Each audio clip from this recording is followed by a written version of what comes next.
오늘도 이 자리 가운데 하나님의 말씀이 우리의 귀에 들리고 마음에 새겨지시는 저와 여러분 되시기를 간절히 소망합니다. 네, 잘 들리시죠? 네, 제가 지금 왜 그런지 모르겠는데 목이 그제부터 나가가지고 돌아오질 않습니다. 안 돌아와서 제가 이게 잘 들리시는지 잘 궁금한데 오늘 이 열악한 저의 목소리 가운데서도 하나님의 음성이 들리셨으면 좋겠습니다. 그 강내교회를 저희가 요람을 만들고 여러 가지 살펴보다가 제가 연역을 보게 되었습니다. 연역을 보면서 저 안에서 깜짝 놀라면서 한켠에서 감사한 제목을 보게 되었습니다. 뭐냐면요, 저희 교회가요, 제가 지금까지 사역했던 교회 중에서 가장 오래된 교회더라고요. 무려 1931년 일제 강점기 시대 때 세워진 교회입니다. 대단하지 않습니까? 일제 강점기 시대 때 세워진 교회인데요. 그냥 이게 일제 강점기만을 이제 의미하는 것이 아니고요. 제가 종종 알게 되는 참 아름다운 그 이제 성지라고 하는 이제 기독교 역사에 있어서 많은 가치를 가지고 또 의미를 가지고 있는 여러 지역들 중에 신안군의 증도라고 하는 곳이 있습니다. 거기에서 유명한 여성 사역자이시고 순교자이셨던 이제 문중경 전도사님의 그런 이제 사역지가 거기서 곳곳에 이제 쌓여 있는 곳인데요. 그분이 이제 증도를 다니시면서 이제 배를 타고 다니시고 이제 겨울에는 이제 빙판이를 다니시면서 이제 복음에 영향력을 끼쳐서 그래서 증도를 이제 천국의 섬이라고 부르기도 합니다. 그런데 그 당시에 세워졌던 이 방충리 교회나 병풍교회가요, 이제 1936년에 설립되었다고 합니다. 그런데 강내교회는요, 무려 1931년에 세워진 교회라고 하는 거죠. 이미 오랜 역사와 그리고 하나님의 인도하신 가운데에 이제 보살피는 그곳만의 성지라고 하는 그런 표현보다는 오히려 우리 강내교회도 하나님께서는 이미 오래전부터 부르시고 살피시고 일하시는 거룩한 성지구나라고 하는 것을 이번에 제가 연역을 통해서 읽어보면서 또 알게 되었습니다. 그러니까 성지가요, 멀리 성지순례 갈 필요가 없더라고요. 여러분, 우리 교회가 성지이고 하나님의 부르신 귀한 곳인 줄 믿으시는 저와 여러분 되시기를 간절히 소망합니다. 그래서요, 우리가 오늘 이 말씀을 먼저 이제 시작을 하면서요, 제가 이 성지라고 하는 이 단어를 먼저 시작한 이유는요, 오늘 1절의 말씀을 보면서 제가 눈여겨보게 된 단어가 있었기 때문입니다. 제가 1절의 말씀을 다시 한번 읽도록 하겠습니다. 모세가 그의 장인 미디안 제사장 이드로의 양떼를 치더니 그떼를 광야 서쪽으로 인도하여 하나님의 산 호렙에 이르매라고 되어 있습니다. 여기서 산 이름이 호렙이라고 이제 언급되어 있는데 그 앞에 이제 수식어가 붙습니다. 뭐라고 되어 있냐면요, 하나님의 산이라고 하는 말이 붙습니다. 그런데요, 이 하나님의 산이라고 하는 표현이 이제 그 당시에 이제 모압 사람들이 살았던 그 당시에 이 호렙을 부를 때 과연 하나님의 산이라고 하는 표현이 이 수식어 같이 붙어 있었을까요? 네, 당연히 아닙니다. 많은 성경학자들이 대다수가 어떻게 이야기를 하냐면요, 이 하나님의 산이라고 하는 표현은 그 당시에 이 미디안 사람들에 의해서 쓰여진 표현이라기보다는 모세가 이후에 이 출애굽기를 기록하면서 그가 이 호렙을 생계할 때에 회상할 때에 하나님의 산이라고 하는 그 명칭을 쓰게 되었다라고 그렇게 대부분이 이제 설명을 하고 해석을 합니다. 왜 그렇게 되었을까? 이 하나님의 산이라고 하는 개념이 이 모세가 하나님을 만나는 이 경험 가운데 특별한 그 역사 가운데 그 개념과 생각이 바뀌었기 때문이라고 하는 것입니다. 일전에 제가 글을 읽으면서요, 그 좀 특별한 그 단어를 하나 보게 되었는데 뭐냐면요, 심상지도라고 하는 이제 표현입니다. 어떤 사람이요, 한 장소에 대해서 강렬한 경험을 갖고 있으면요, 그 사람은요 그 장소를 갈 때마다요 그 행동을 기억한다고 합니다. 최근에도 어느 방송에서 어느 연예인이 어느 나라를 이제 얘기하면서 그 나라 하니까 내가 그 나라 가서 어느 식당 가서 뭘 먹었는데 그렇게 맛있었어 라고 하는 말을 하는 거죠. 그러니까 이 사람에게 있어서는 그 나라 하면요 그 먹었던 음식밖에 생각이 안 나는 거예요. 근데 더 웃긴 거는 그 음식과 그 식당이 뭐냐라고 하니까 뭔지는 모르는데 이제 먹었던 것만 기억을 하시는 거죠. 경험만 생각이 나는 겁니다. 그런데요, 이게 한 사람이 아니라 사회 구성원이 대다수가 그렇게 경험을 하고 그렇게 인식을 하면요, 그거는 이제 그 장소에 대한 인식으로 남게 된다라고 합니다. 가령 예를 들면요, 초등학교 한 사거리 앞에 정말로 맛있는 이제 분식점이 있었다고 이제 가정을 하겠습니다. 그래서 이게 아이들도 맛있다고 하는데 어른들도 가서 먹으면 너무 맛있는 거예요. 그래서 이제 사람들이 많이 찾아가는 소위 말하는 이제 맛집으로 이제 유명한 집이 된 겁니다. 근데요, 이 가게 사장님이 사정이 생겼습니다. 그래서요, 이 분식점을 이제 더 이상 할 수 없게 되었고요, 가게를 내놓은 거예요. 이제 가게가 팔리고 새로운 가게 주인이 생겼습니다. 그러면요, 그 사람은 과연 어떤 가게를 할까요? 거의 대부분은요, 분식점 아니면 음식점을 하는 경우가 대다수라고 합니다. 왜냐면요, 이미 사람들의 인식에서 그곳은 이제 좋은 맛있는 음식점이었기 때문에 그 음식점으로 기억하고 그 음식점으로 기대하는 바가 크기 때문에 오히려 여기서 장사를 하더라도 이제 음식점으로 장사하는 것이 더 이제 할만하겠다라고 하는 그 인식이 이제 새로 주인이 바뀌어도 하게 된다라고 하는 것입니다. 인식이 굳어지면요, 그 땅에 대한 인식이 굳어지면 그것이 계속해서 관성으로 이어지게 되더라고 하는 것이죠. 근데 이게요, 그냥 이 사회과학적인 현상뿐만 아니라 성경에도 비슷한 내용들이 나오는데요, 이제 열왕기하 10장에 보면요, 에후가 바알신을 섬기는 선지자들을 전부 그 자리에서 도륙하는 사건이 있었습니다. 그리고 나서 그 자리에다 뭘 만들었냐면요, 변소를 만들게 됩니다. 근데 놀랍게도요, 그 뒤로 이제 그 성경에는 뭐라고 되어 있냐면 그 장소가 지금까지 그랬더라라고 하면서요, 이제 더 이상은 더 이상은 북이스라엘에서 이제 바알신이라고 하는 언급 자체가 사라지는 것을 보게 됩니다. 바알신을 섬기던 자리가 변소가 되면서 그 자리가 보잘것없는, 바알신이 더 이상 영향력을 끼칠 수 없는 그런 자리로 남아버린 것이죠. 근데요, 요한복음에 보도요, 이제 사마리아 사람들이요, 그 당시에 유대인들과 갈등으로 예루살렘에서 예배를 드릴 수 없게 되자 이제 그 사람들이 오래전부터 어디서 이제 예배를 드리게 되냐면 예루살렘 대신에 그리심 산에서 예배를 드리게 되었고 지금까지 그랬더라라고 하는 기록이 있습니다. 그 땅에서 그러한 변화가 있었고 그게 많은 사람들에게 큰 경험을 하게 되면서 그 인식이 그대로 남아가게 된 것이죠. 그러니까 그 자리에 공통된 의식으로 남아버린 것입니다. 근데요, 제가 이야기를 왜 이렇게 장황하게 하냐면요, 그런데 이 호렙이라고 하는 산은요, 이전부터 하나님이 임재했기 때문에 거룩한 하나님의 산이라고 불렸던 게 아니었다고 하는 것입니다. 이미 그 사람들 사이에서 인식은 어떤 곳이었을까요? 모세가 애굽에서 도망쳐서 미디안 광야에서 40년간 이제 이드로의 사위로 살게 됩니다. 그곳에서 그는요, 양치기 생활을 하게 됩니다. 몇 년요? 40년 동안요. 4일도 아니고요, 40일도 아니고 4년도 아니고 40년이었습니다.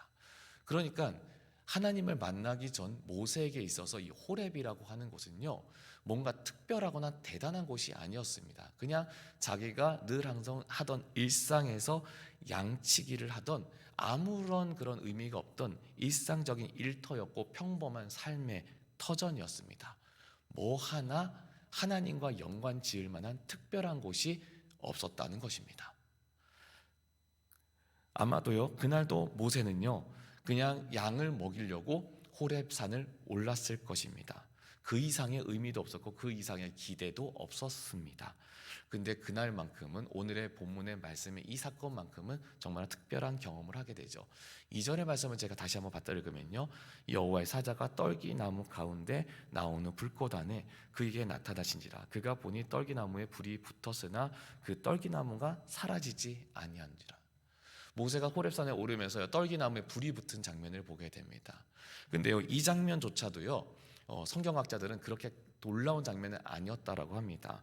왜냐하면 이제 팔레스타인 광야에서의 이 떨기나무는요, 그 안에 진액이 인화성 물질로 되어 있다고 합니다. 그래서 고온에 의해서 자연 발화하는 경우가 흔하진 않지만 그렇다고 특별하지 않은 일상적인 일 중에 하나였다고 합니다.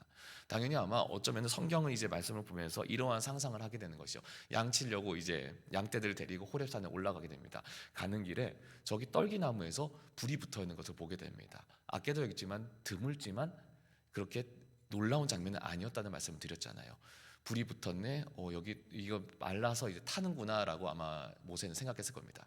양떼를 다 먹이고 나서 돌아왔는데 그 말라서 이제 작은 그 가지에서 여전히 불타고 있는. 근데 불타고 있는 거 자세히 보니까 전혀 그 나무 자체는 타지 않는 그 장면을 보면서 모세는 아마 기이하게 여겼던 것 같습니다. 그리고 나서 거기서 모세는 하나님의 사자가 임재하는 하나님의 임재를 거기서 보게 되었던 것입니다. 사랑하는 성도 여러분, 제가 오늘 이 말씀 가운데 앞에도 얘기했지만 강내교회는 성지이다라고 하는 말씀을 드렸습니다. 강내교회는요, 하나님께서 이미 오랫동안 역사하시고 일하시는 곳입니다. 근데요, 어쩌면요, 우리가 모세가 호렙산에 오를 때 떨기나무를 보는 것처럼 우리가 눈치채지 못하는 게 우리일 수도 있겠다라는 생각이 듭니다. 이미 하나님께서 오랫동안 일하시고 역사하셨지만 우리의 안목이 하나님의 안목과 좀 달라서 우리는 하나님이 일하시는 것을 우리가 제대로 인식하지 못하고 오히려 그냥 우리 일상 가운데 흘려 넘어 버리는 게 우리의 모습이 아닌가라는 생각이 듭니다. 그런데요, 우리 안에서 영적인 민감함이 있고 그래서 영적인 채널이 하나님과 맞추어진다면 하나님께서는 지금도, 아니 이 자리 가운데서도 이미 그 전부터 역사하고 계신다는 것을 말씀은 우리에게 보여주고 있습니다. 그래서 우리 가운데 필요한 게 뭐냐? 우리가 하나님이 일하신 가운데 우리 가운데 필요한 게 뭐냐? 바로 하나님께서 내 가운데서 임재하시고 일하시고 역사하심에 대한 그런 영적인 민감함이 우리의 눈에, 우리의 귀에 있어야 된다라고 하는 사실입니다. 계속해서 말씀을 보겠습니다. 그래서 이 하나님과의 만남을 통해서 모세는 이 시내산이, 이 호렙산이 그냥 자기 일상에서 그냥 올라가는 양들 먹이 주는 산이 아니라 그것이 거룩한 곳임을 알게 됩니다. 그래서 출애굽기에서도 모세가 기록할 때에 하나님의 산이라고 하는 표현을 쓰고 있습니다. 그 산이 중요해서가 아니었습니다. 하나님이 그곳에서 임재하시고 역사하셨기 때문입니다. 그래서 이전에 없던 하나님의 산이라고 하는 설명이 나오게 되는 것이죠. 사랑하는 성도 여러분, 그래서 오늘도 우리가 이 자리가 인식이 바뀌는 자리가 되어야 됩니다. 우리가 하나님을 만나기를 힘쓰십시오. 그리고 그 하나님과의 특별한 경험을 통해서 우리의 심상 지도가 우리가 하나님이 이 교회 가운데 일하시는 곳, 더 나아가서는 내 삶에 내 있는 자리에서 내 가정과 일터와 이웃과 함께하는 그 공간 그 어디든지 하나님의 일하시는 거룩한 신의 산이 되시는 그런 저와 여러분 되시기를 간절히 소망합니다. 그런 교회가 우리 강내교회가 되고 그런 강내교회를 우리가 믿으시는 저와 여러분이 되셨으면 좋겠습니다. 그렇기 때문에요, 이 거룩한 곳은요 우리의 의지로 되지 않는다는 것을 보게 됩니다. 하나님이 임하셨기 때문입니다. 그 다음에는 우리 강내교회 가운데서도 하나님이 임하신다는 것을 믿으신다면, 이곳이 정말 거룩한 곳임을 믿으신다면 우리는 자연스럽게 고백할 수밖에 없습니다. 하나님이 나한테 이 좋은 강내교회를 허락해 주셨구나. 여러분 동의하십니까? 네. 이전에 사역했던 목사님께서 많은 성도들한테 이렇게 말씀하신 걸 들은 적이 있습니다. 세상에서 가장 좋은 교회는 어디 있을까요? 라고 할 때에 여러분은 어떻게 대답하시겠습니까? 세상에서 가장 좋은 교회 어디 있을까요? 감사합니다. 네. 그분도 똑같은 말씀하시더라고요. 그분은 이제 강내교회라는 말씀하시고 바로 우리 교회입니다 라는 얘기 하는 거예요. 왜요? 하나님의 뜻하신 가운데 이 교회랑 나를 연결해 주셨기 때문입니다. 이 교회랑 나를 짝지어 주셨기 때문입니다. 이 교회 가운데 나를 앉혀 주셨기 때문입니다. 근데 이보다 더 좋은 교회가 어디 있냐고 하는 것이죠. 이것처럼요, 우리가 정말 하나님이 일하시는 이 거룩한 신의 산 같은 교회가, 하나님의 산 같은 교회가 이 강내교회라고 하는 것을 믿으신다면은 우리가 이 교회 안에서 우리가 해야 될 일은 뭘까요? 하나님의 마음과 똑같이 품고 똑같은 마음을 품는 겁니다. 기대하는 것이고요, 하나님의 일하실 것에 대해서 우리가 기대하는 것이고요, 하나님께서 역사하실 것에 대해서 우리가 확신하는 것이고요. 그러니까 이 교회가 하나님께서 쓰임 가운데 점점점 더 잘 될 것에 대해서 우리가 마음 가운데 더 힘쓰는 것입니다. 두려워하는 게 아니고 걱정하는 게 아니라 오히려 하나님의 일하실 것에 대해서 우리가 확신을 가지고 기대하는 게 우리의 믿음의 모습이 되어야 된다라고 하는 것입니다. 그리고 그 마음과 더불어서 우리가 해야 되는 것이 무엇입니까? 하나님께서 오늘 말씀 가운데 5절에서 이렇게 명령하십니다. 이리로 가까이 오지 말라. 내가 선 곳은 거룩한 땅이니 내 발에 신을 벗으라. 왜 신을 벗으라고 했냐면요, 그 당시에 고대 근동 지방에서는요, 이 신발에는 항상 이제 먼지와 오물이 묻었기 때문에요, 상징적으로는 이제 연약함과 죄악된 인간의 행위와 성품을 묘사하기도 한다고 합니다. 다시 말하면요, 하나님께서 그 땅이 거룩하기 때문에 네가 네 발에 있는 그런 더럽고 죄악된 모습을 벗어버리라라고 얘기를 하는 것이죠. 그 땅이 거룩하니 너도 거룩해야 된다는 것을 설명을 하고 있는 것이죠. 장소만 거룩하다고 무슨 의미가 있겠습니까? 장소가 거룩하다면요, 그 땅에 서 있는 사람의 삶도 거룩해야 된다라고 하는 것입니다. 그렇기 때문에 하나님께서는 모세를 통해서 그 가까이 오지 말고 신발부터 벗으라고, 너부터 거룩하게 하라고 우리 가운데 그리고 모세에게 이야기하는 것입니다. 일전에 제가 이러한 사례들을 보게 되었습니다. 이제 인천의 모 지역에 이제 카페가 차려졌는데요. 그 카페가요, 이제 그 옛날에 오래된 건물의 고풍스러움을 그대로 유지하기 위해서 그 건물을 이제 업주가 이제 의도적으로 이제 매입을 해가지고요, 그 안에 리모델링만 해서 그곳을 카페로 만들었다고 합니다. 근데 건물 자체가 굉장히 오래됐다고 해요. 무려 이제 100년이나 된 건물이었다고 합니다. 근데 그 건물이 원래 어떤 건물이었냐면요, 교회였다고 합니다. 이제 왕신교회라고 하는 교회인데요. 이 교회가 이제 성전을 옮기게 되면서 이제 옛날 성전 부지였던 이 고건물을 이제 성전 부지를 이제 팔게 되었는데, 이제 그것을 매입을 하면서 이 사람이 이제 오래된 건물이니까 거기다 카페를 차린 거예요. 100년이나 된 이제 교회 터였지만 이제 지금은 카페가 된 겁니다. 그리고요, 제가 하나 더 사례를 얘기를 하려고 합니다. 이건 서울 성수동에 실제 있었던 일인데요.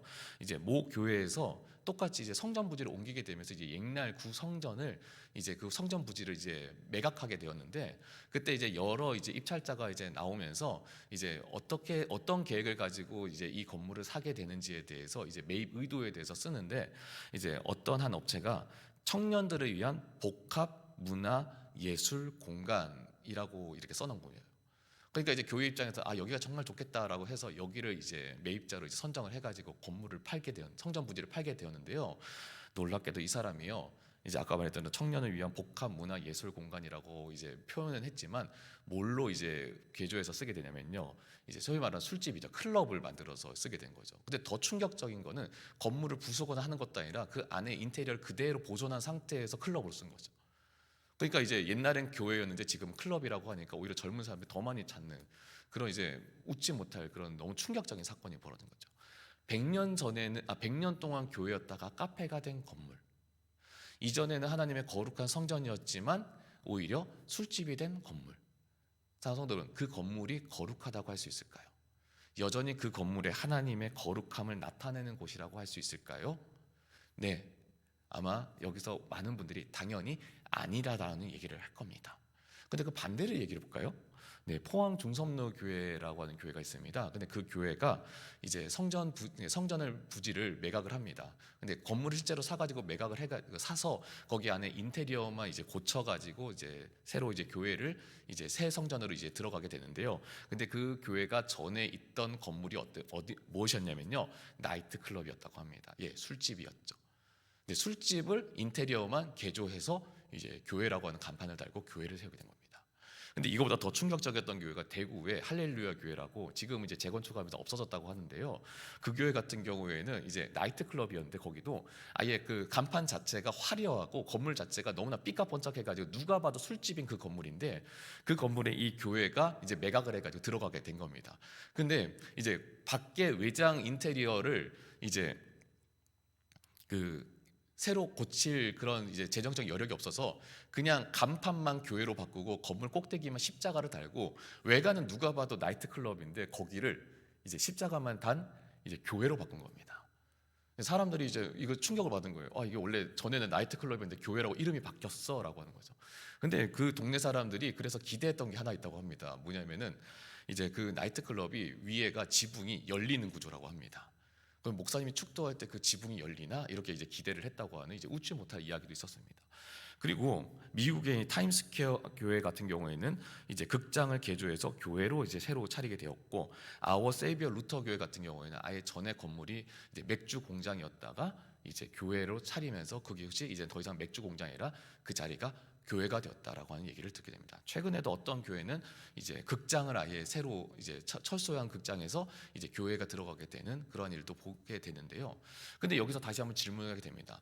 전에는 교회가 아니었던 오히려 술집이었고 세상 문화를 이제 탐유했던 곳이 과연 지금 교회가 되었다고 해서 하나님의 거룩함이 거기서는 풍겨 나올 수 있는가라고 할 때 여러분 어떻게 생각하십니까? 옛날에 술집이었으니까 지금도 거기는 거룩하지 않아 라고 할 수가 있을까요? 아니요. 그곳이 예배드리는 곳이고 예배자가 있고 하나님을 사랑하고 하나님을 섬기는 곳이고 하나님의 말씀을 듣고 하나님의 말씀에 순종하려고 하는 사람이 있다면 그곳은 거룩한 곳인 줄 믿으시기 바랍니다.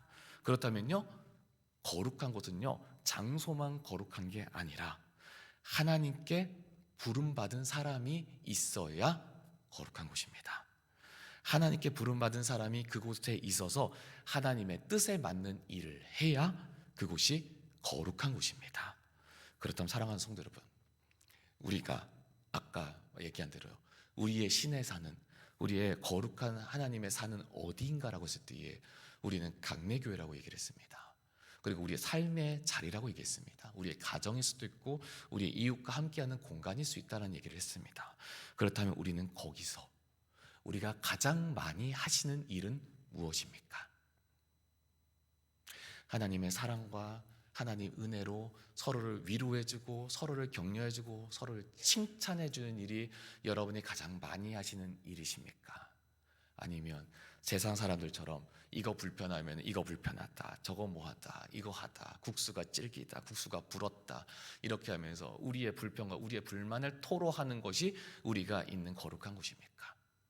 우리가 이 말씀을 보면서 우리가 이 모세에 순종하는 이 모습을 본다면 우리가 해야 되는 일은 뭐냐? 이곳이 하나님의 거룩한 곳임을 기억하고 내가 있는 곳이 하나님의 거룩한 곳임을 기억하고 그래서 하나님의 부르심에 순종해서 그것을 순종하기 위해서 움직여야 되는 것이 우리의 모습인 줄 우리가 기억하시고 믿으시는 저와 여러분 되셨으면 좋겠습니다. 그게 누가 해야 될까요? 네, 내가요. 제가요. 여기 계신 우리 성도님들 모두가 해야 될 줄 믿습니다. 그래서 우리의 언어와 우리의 행동이 무엇이 먼저 나와야 될까요? 내 감정과 내 생각에 앞서워서 나와 있는 그런 사람의 생각과 사람의 행동이 아니라 하나님의 말씀과 하나님의 부르심 가운데 우리가 순종하고 행동하는 바로 그것이 되어야 되는 것을 말씀은 우리 가운데 계속해서 이야기를 하고 있는 것입니다. 그때의 우리의 강내교회가 하나님 임재하시기 때문에 거룩한 곳이 아니라 믿음의 사람이 함께하기 때문에 그 믿음의 사람으로 부름받은 내가 그 일 가운데 순종하기 때문에 그곳이 거룩한 곳이 될 줄 믿습니다. 그러한 믿음과 그러한 고백을 가지고 오늘도 우리가 이 강내교회 가운데 나아가는 오늘 이 말씀 가운데 따라 나가는 저와 여러분 되시기를 간절히 소망합니다. 그렇게 모세가 순종하니까요 7절에서 10절 말씀을요 저희가 한번 한 목소리로 주목해서 읽어봤으면 좋겠는데요, 말씀을 함께 봉독하도록 하겠습니다.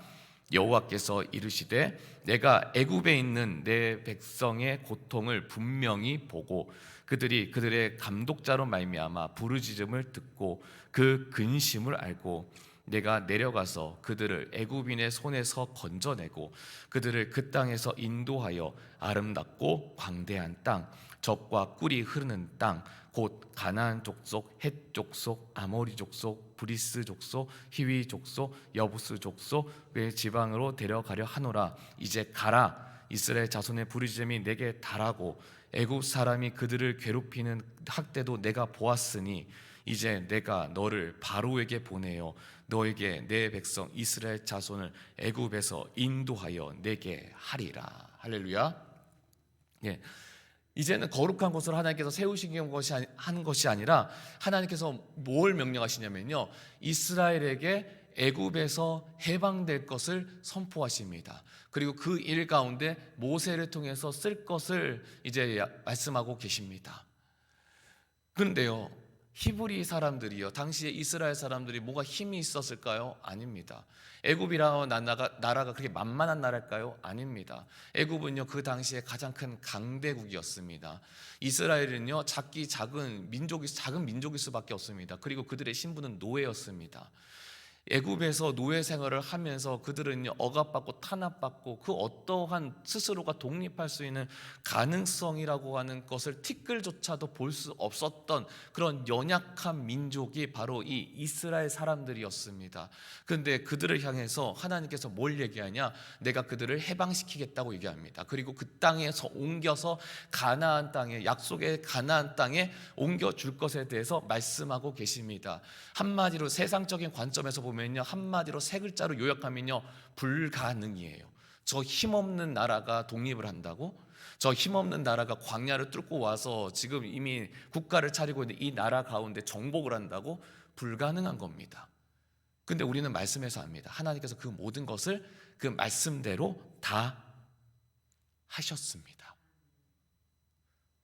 하나님의 거룩한 땅 가운데 서 있는 그 믿음의 사람 가운데 약속한 그 모든 것들을 하나님께서 그렇게 일하시겠다고 했을 때에 하나님께서는 모두 일하시고 그 약속한 대로 성취하신 것을 우리는 성경을 통해서 수도 없이 보게 됩니다. 근데요, 이 이야기가 이스라엘 사람만의 이야기일까요? 이 이야기가 모세만의 이야기일까요? 아닙니다. 거룩한 땅 가운데 부름받아서 부름받으려 순종하는 바로 나에게, 우리 여기 있는 모든 성도 여러분에게도 동일하게 하나님께서 일하시고 약속하시는 그러한 이야기가 될 줄 믿습니다. 사랑하는 성도 여러분, 그래서 오늘 이 말씀을 접어가면서 제가 다시 한번 여러분에게 질문 드리고자 합니다.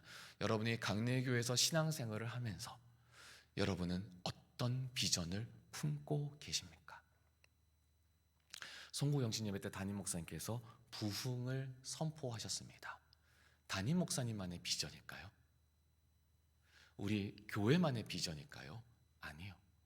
우리 모두의 비전이 될 줄 믿습니다. 그렇다면 우리의 믿음의 지경을 더 넓히셨으면 좋겠습니다. 청주 시내 기독교인이요, 한 15%밖에 안 된다고 합니다. 근데 이것도 코로나 전에 조사한 거라서요. 코로나 이후에 조사한 걸로 하면요, 아마 10%도 안 된다라고 하는 추측도 나옵니다. 아마 이제 이 인구 조사, 이제 통계 조사 보면서 이제 정확한 통계가 나오긴 할 텐데, 그런데요, 제가 아까 얘기했지만 우리는 비전, 하나님께서 우리가 내 비전을 품는다면, 불가능한 것도 하나님께서 약속하신다면 이루실 것에 대해서 본다면, 사랑하는 성도 여러분, 강례교회를 통해서 하나님께서 청주를 복음화하는 일이 불가능할까요? 아니라고 생각합니다. 근데 그 일 가운데 그 일 가운데 누구를 통해서 일하실 것 같습니까? 담임 목사님을 통해서요? 현정환 목사님만 통해서 일하는 게 아닐 거란 생각이 듭니다. 누구를 통해서요? 우리 모두를 통해서, 함께 지어져가는 강례교회 모두를 통해서 하나님께서 그렇게 일하실 줄 믿습니다.